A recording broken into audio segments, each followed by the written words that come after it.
राधे प्यारे भक्तों, अच्छे लोगों के साथ हमेशा बुरा क्यों होता है? गीता में श्री कृष्ण ने दिया है अर्जुन को। इसका जवाब श्री कृष्ण ने अर्जुन को जवाब देते हुए समझाई थी। ये गहरी बात, लोगों को उनके कर्मों का फल हमेशा मिलता है।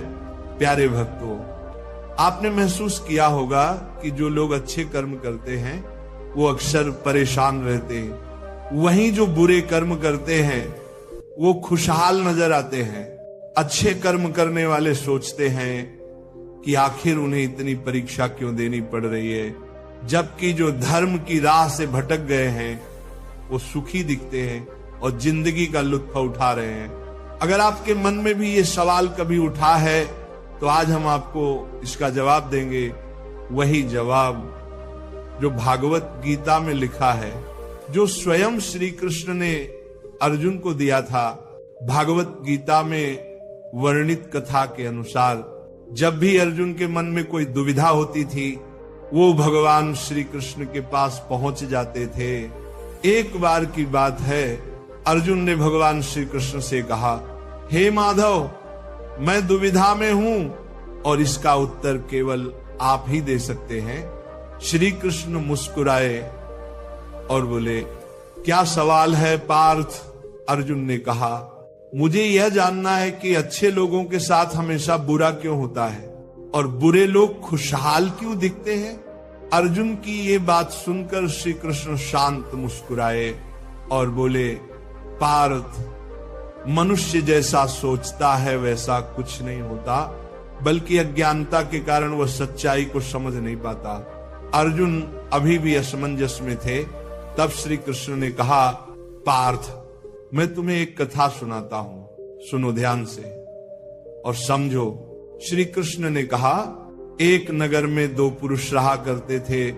एक पुरुष व्यापारी था जो धर्म में विश्वास रखता था, हर दिन पूजा करता, मंदिर जाता, दान करता और भगवान का नाम जपता रहता। वहीं दूसरा पुरुष बिल्कुल विपरीत था, वह भी मंदिर जाता था लेकिन पूजा करने नहीं, मंदिर के बाहर रखे जूते चप्पल चुराने। उसे न दान की परवाह थी न धर्म की। समय बीतता गया और एक दिन बहुत तेज बारिश होने लगी। मंदिर में पुजारी के अलावा कोई नहीं था। ये बात सुनकर वह दुष्ट पुरुष बोला, आज का दिन बड़ा शुभ है मेरे लिए, आज मंदिर का धन चुरा लूंगा। वह चुपके से मंदिर पहुंचा और पंडित की नजरों से बचकर मंदिर का सारा धन चुरा लिया। उसी समय वह धर्म प्रिय व्यापारी भी मंदिर पहुंचा, लेकिन दुर्भाग्य से पुजारी ने उसी को चोर समझ लिया। लोग इकट्ठा हो गए और उसे बुरी तरह पीट दिया। किसी तरह वह घायल व्यापारी वहां से बचकर निकला, लेकिन दुर्भाग्य उसका पीछा नहीं छोड़ रहा था। मंदिर के बाहर निकलते ही वह एक गाड़ी से टकरा गया और लहूलुहान हो गया। वह लंगड़ाते हुए घर की ओर जा रहा था। तभी रास्ते में उसकी मुलाकात उसी चोर से हुई। चोर हंसते हुए बोला, देखो आज मेरी किस्मत कैसे चमक गई, इतना धन एक साथ मिल गया। ये सुनकर व्यापारी का हृदय टूट गया। उसने घर लौटकर भगवान की सारी तस्वीरें उतार दी और बोला, हे प्रभु, अगर यही न्याय है तो मैं अब आपकी आराधना नहीं करूंगा। समय बीता, दोनों की मृत्यु हो गई। जब वे यमराज की सभा में पहुंचे तो धर्मप्रिय व्यापारी ने उस चोर को देखा और क्रोधित होकर बोला, हे यमराज, मैंने सदा अच्छे कर्म किए, दान दिया, पूजा की, किसी का बुरा नहीं चाहा, फिर भी मुझे जीवन भर दर्द और अपमान मिला। और ये व्यक्ति जिसने चोरी की उसे सुख और धन मिला। क्यों? यमराज मुस्कुराए और बोले, पुत्र, तुम गलत समझ रहे हो। जिस दिन तुम्हारी गाड़ी से टक्कर हुई थी वह तुम्हारे जीवन का अंतिम दिन था, परंतु तुम्हारे सत्कर्मों के प्रभाव से तुम्हारी मृत्यु केवल एक छोटी सी चोट में बदल गई। और ये व्यक्ति जिसके भाग्य में राजयोग लिखा था, अपने अधर्म और दुष्कर्मों के कारण उसका वह राजयोग केवल एक छोटी सी धन की पोटली में बदल गया।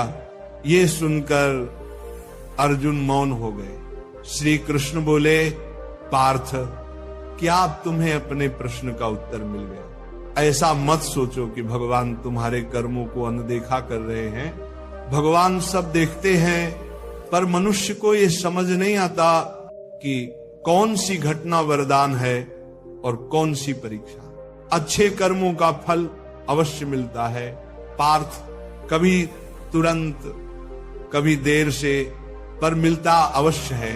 इसलिए अपने अच्छे कर्मों को बदलना मत, क्योंकि कर्म कभी व्यर्थ नहीं जाता।